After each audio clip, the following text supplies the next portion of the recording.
अस्सलाम वालेकुम। Welcome to our channel Novelistan Urdu novels library. कैसे हैं आप सब लोग? उम्मीद है सब ठीक ठाक होंगे। आज आपसे लेकर आए हैं मेरा सौदागर मेरा दिलदार सीज़न 1 की एपिसोड नंबर 13।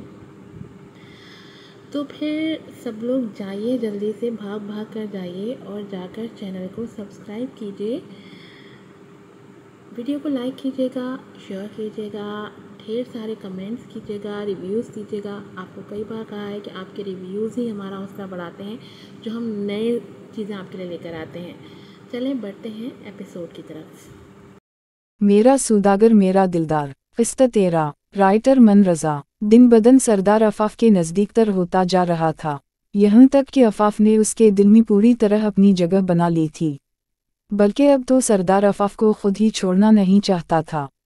इसके अच्छे रवैये ने भी अफाफ को इससे काफ़ी हद तक मायूस कर लिया था कि अब अफाफ सरदार के बारे में अच्छा सोचने लगी थी।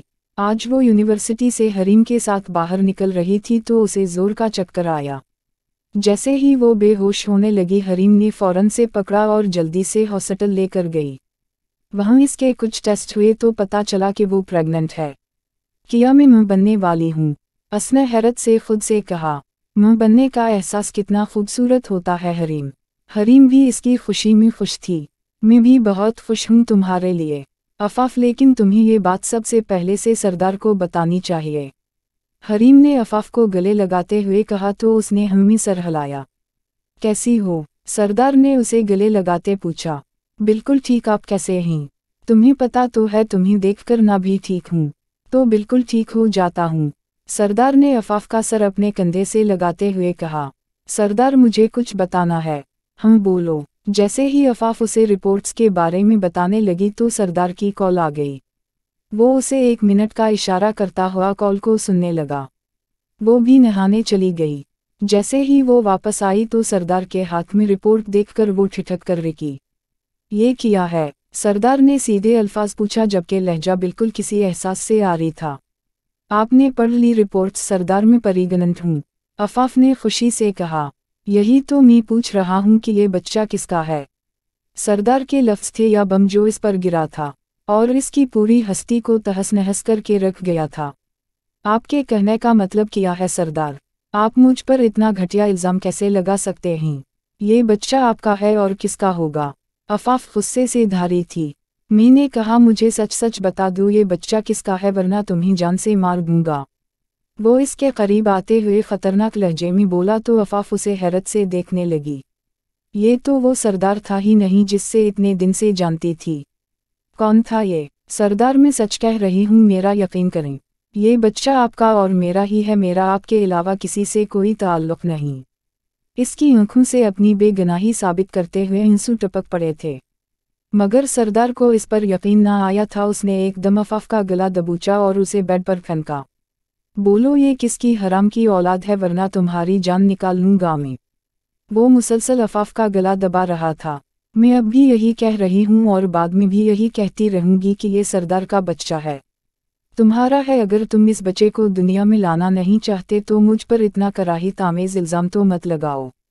मुझे बदकिरदार होने की गाली तो मत दो, वो रोते हुए चीख कर बोली। सरदार के गला दबाने से उसका गला सुर्ख पर चुका था, जबकि सांस आना बिल्कुल बंद हो गई थी और फिर एक झटके में वो दुनिया जहां से बेगाना होती चली गई थी। जब उसके जिस्म में कोई जुम्बिश ना हुई तो सरदार ने हैरत से अपने हाथ को देखा और झटके से अफाफ से दूर हवा, जो अब सांस नहीं ले रही थी बल्कि साकत पड़ी थी। अफाफ अफाफ उठो। वो अफाफ का मुंह थपथपाने लगा था। असकू यूं देख सरदार की जान लबों पर आई थी।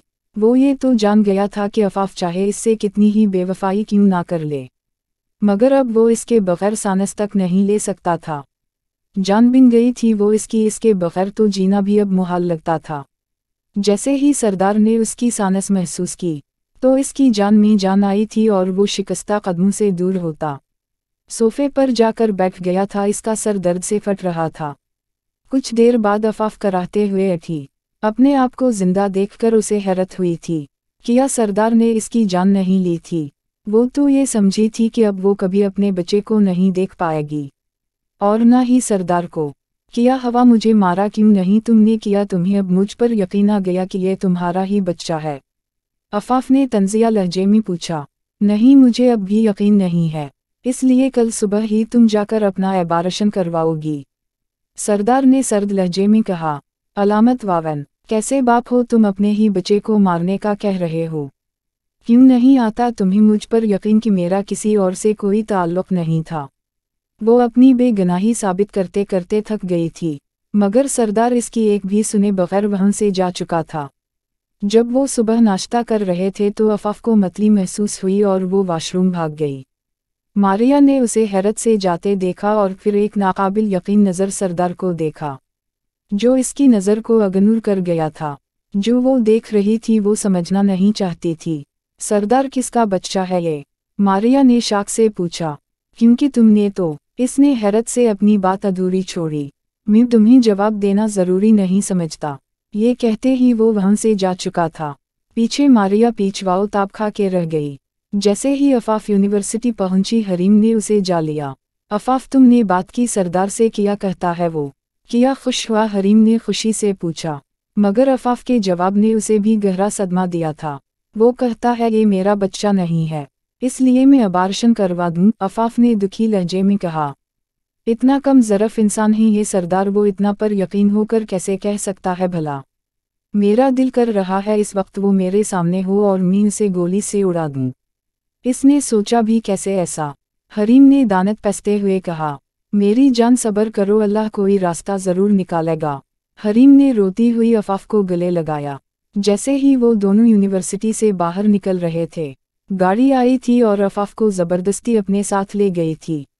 हरीम चीखती रह गई थी मगर वो उसे धक्का देकर जा चुके थे। इसने फ़ौरन आलियान के नंबर पर कॉल की थी। आलियान जो उस वक्त दार के साथ मीटिंग में मौजूद था, हरीम की कॉल आते देख फ़ौरन पकी। आलियान तुम कहाँ हो, जल्दी से यहाँ आ जाओ, अफाफ को कुछ लोग उठाकर ले गए हैं। मुझे कुछ समझ नहीं आ रही। इसकी बात सुनकर आलियान झटके से अपनी जगह से उठा था।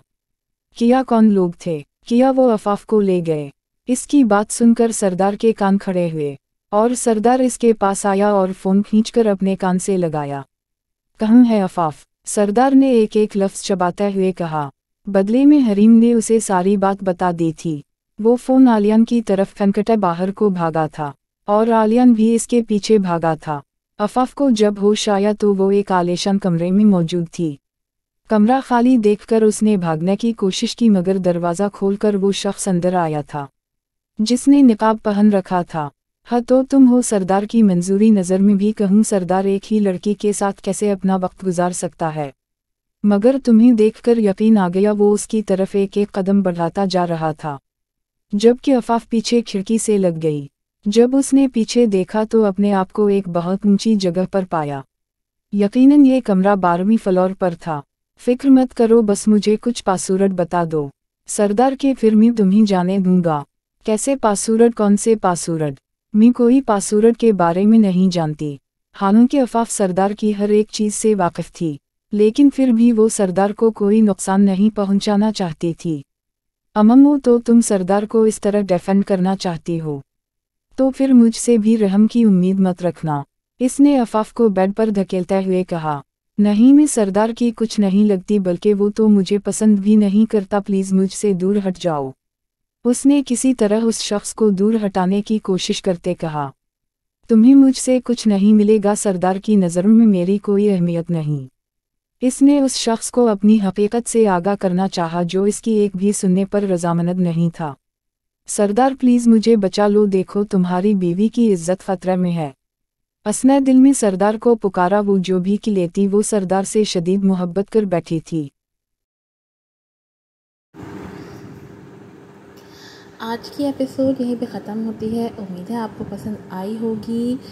प्लीज़ चैनल को सब्सक्राइब कीजिएगा, वीडियो को लाइक कीजिएगा, शेयर कीजिएगा और मुझे दुआ में याद रखिएगा। फिर मिलूँगी आपसे एक नई एपिसोड के साथ। अस्सलाम वालेकुम।